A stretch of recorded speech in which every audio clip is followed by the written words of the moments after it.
the highlights came out kind of orange, and so they decided, oh, forget that, just be blonde all over. Welcome to MsMojo, and today we're counting down our picks for the movie musicals that had just as much plot behind the scenes as they did on camera. It was very difficult to do those numbers as fast as they wanted them and as long as they wanted.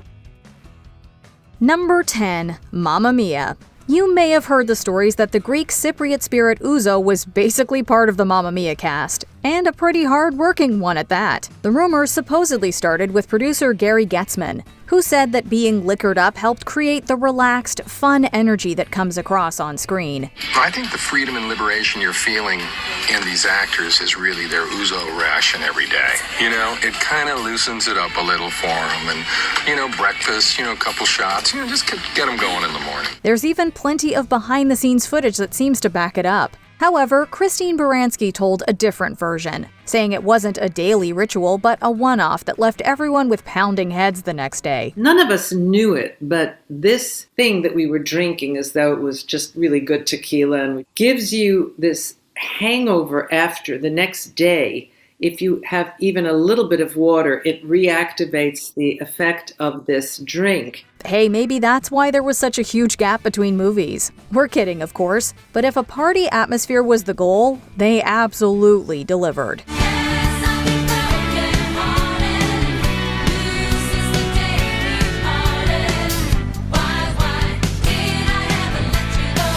Number 9, A Star is Born. Remember that scene where Esther Blodgett breaks down in her dressing room? But I hate him for failing. I hate me too. I hate me because I failed too. That supposedly didn't take much acting from Judy Garland. George Cukor was reportedly relentless on set and pushed her beyond her limits. Garland's struggles were well known, and she was said to be unpredictable. She supposedly called out sick for 9 days, but was seen enjoying herself. He's trying to decide if it's good for the studio. Apparently, she would sometimes leave set whenever she wanted, which allegedly delayed filming by 41 days. Come on, get dressed. No. You just gonna sit here forever? Yes!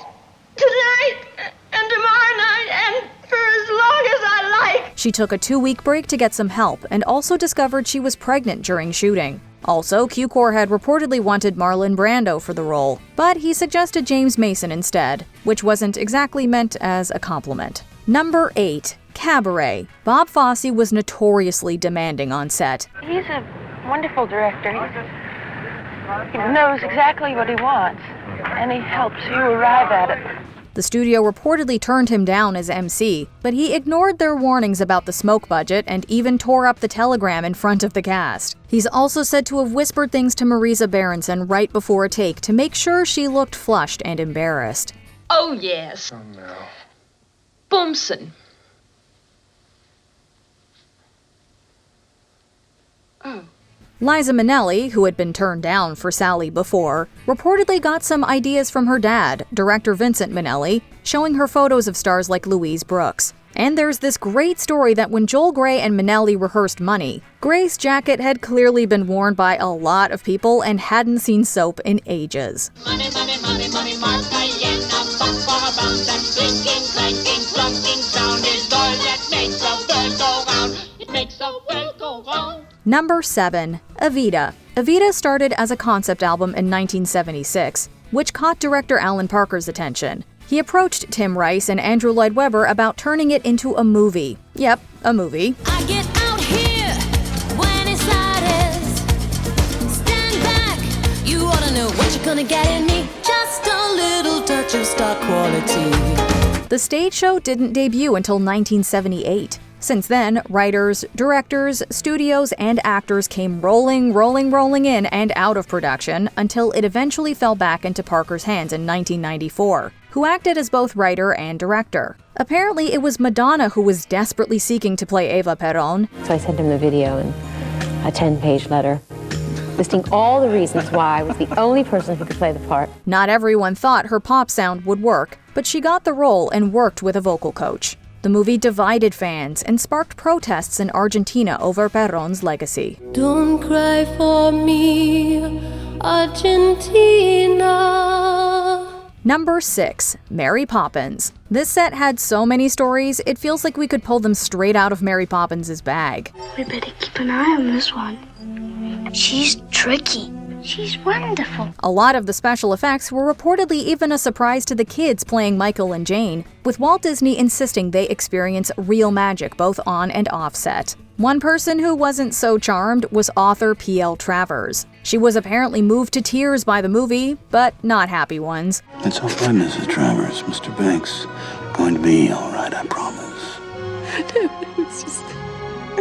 I can't abide cartoons. Travers was reportedly difficult during production, and when she saw the final cut, she insisted the animation be removed. She was so disappointed she supposedly declared in her will that she'd never entrust her work to an American again. We can't help wondering what she'd think of Mary Poppins Returns. Some stuff and nonsense could be fun! Can you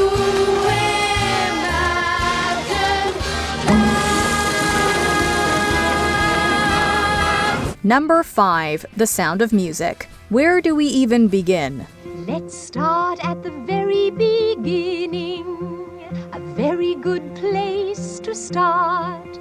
How Maria was almost an accidental redhead, or how, during that famous hilltop shot, Julie Andrews kept getting knocked over by the helicopter's wind every time it circled. Go around me to go back and start again, and I'd run to the other end. But every time he went around me, the downdraft from the jets would fling me down into the grass. The iconic Do Re Mi sequence reportedly took months to finish thanks to Salzburg's unpredictable weather. Then there was the boat scene. One wrong move and the boat tipped too early, sending all the kids straight into the lake. Christopher Plummer wasn't exactly singing with joy either. He supposedly found the film too mushy, and it took a lot to talk him into it. I didn't want to have anything to do with it. Yes, you did. Not then, but you are glad now, I think. Yes, I am. I am sure I am. Locals in Salzburg also protested the use of Nazi flags, so the crew had to remove them between takes. Number 4. Hairspray. There's a higher volume of behind-the-scenes stories here than in Tracy's hair. I can't see the board again.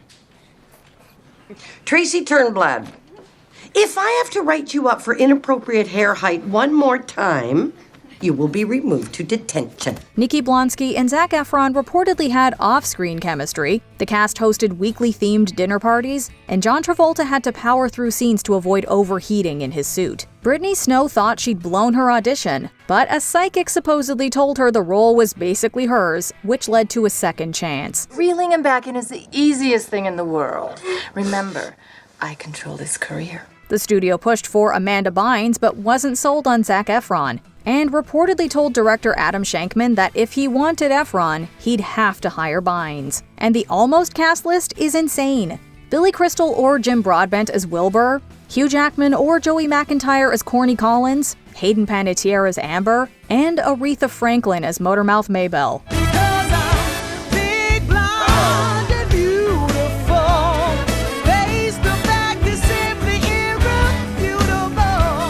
Number 3. West Side Story. It wasn't just the on-screen rivalry between the Sharks and Jets that made the set intense. Well, they began it, and we're the ones who stop them once and for all tonight. For instance, Russ Tamblyn said Natalie Wood really disliked him. Rita Moreno fought hard to win her role, but had to think twice when asked to darken her skin, put on an accent, and sing an offensive lyric, which was later changed. When I got the part, and I worked so hard to get that part, the first thing that came to my mind was, oh my God, she sings that.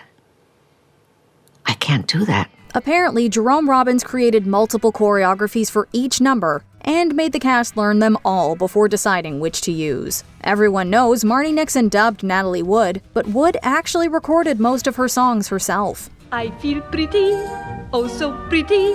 I feel pretty and witty and gay, and I pity any girl who's in me today. Moreno shared how she couldn't stop crying while filming that scene. All of the wounds that I thought had closed, all the scars opened all over again. It was just astonishing. It couldn't have been easy to revisit it in the 2021 remake. Number 2. Singin' in the Rain. The behind-the-scenes stories from this movie could fill their own talkie. Gene Kelly had a fever while shooting the title number and trooped on while buckets were literally doused on him. Let the stormy clouds chase everyone from the place. Come on with the rain, I've a smile on my face. That rain isn't milk, as some believe, but a clever trick of lighting. When Kathy is dubbing for Lena, the voice we actually hear belongs to Betty Noyes. I'm laughing at clouds so dark up above. The sun's in my heart and I'm ready for love. Kelly and Debbie Reynolds' off-screen relationship was basically early Kathy and Dawn. He was a harsh taskmaster who didn't account for her being a showbiz newcomer. Even he admitted he wasn't kind. Fred Astaire actually stepped in to help. After about an hour, he looked over and he said, "That's enough. You see how hard it is? It never gets easier. This is the way it is. You go learn it." Also, Donald O'Connor threw himself so hard in to make him laugh, he ended up in the hospital. Come laugh, make 'em laugh, make 'em laugh. Before we unveil our top pick, here are a few honorable mentions. Guys and Dolls. Frank Sinatra was apparently salty about losing out on the role of Sky Masterson to Marlon Brando and wasn't subtle about it. Polka dots. In the whole world, nobody but Nathan Detroit could blow $1,000 on polka dots. Annie. Eileen Quinn outlasted 8,000 hopefuls across 8 auditions and 1 grueling year. It's the hard knock life for us. It's the hard knock life for us. Stand treated, we get tricked. Steady kisses, we get picked. It's the hard knock life. The Rocky Horror Picture Show. Rocky Horror tanked in theaters before audiences shivered with anticipation for every midnight screening. The answer was there all the time. It took a small accident to make it happen. An accident! Cats. It clawed its way into theaters, then tripped over its own CGI.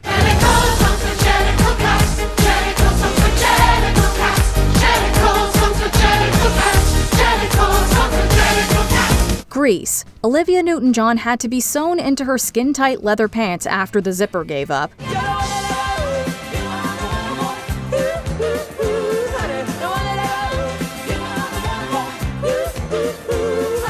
Before we continue, be sure to subscribe to our channel and ring the bell to get notified about our latest videos. You have the option to be notified for occasional videos or all of them. If you're on your phone, make sure you go into your settings and switch on notifications. Number 1. The Wizard of Oz. Dorothy wanted a place without troubles. The Wizard of Oz set was definitely not it. Some place where there isn't any trouble. Do you suppose there is such a place, Toto? The set was practically a health and safety nightmare, with its star treated poorly and paid less than her co-stars, except Terry, aka Toto, and the Munchkins, who earned even less. Buddy Epson, the original Tin Man, had to drop out after his toxic makeup landed him in the hospital, and the studio wasn't sympathetic. Oh, I hate to think of her in there. We've got to get her out. Don't cry now. We haven't got the oil can with us, and you've been squeaking enough as it is. Ray Bolger and Burt Lahr's Scarecrow and Lion costumes weren't much kinder. Margaret Hamilton suffered burns thanks to a mistimed cue. Between toxic behavior, toxic makeup, and asbestos-filled snow, it sounds like everyone should have been clicking their heels to get out of there fast. I'd turn back if I were you. What's the most scandalous behind-the-scenes tidbit you've heard about a movie musical? Let us know in the comments.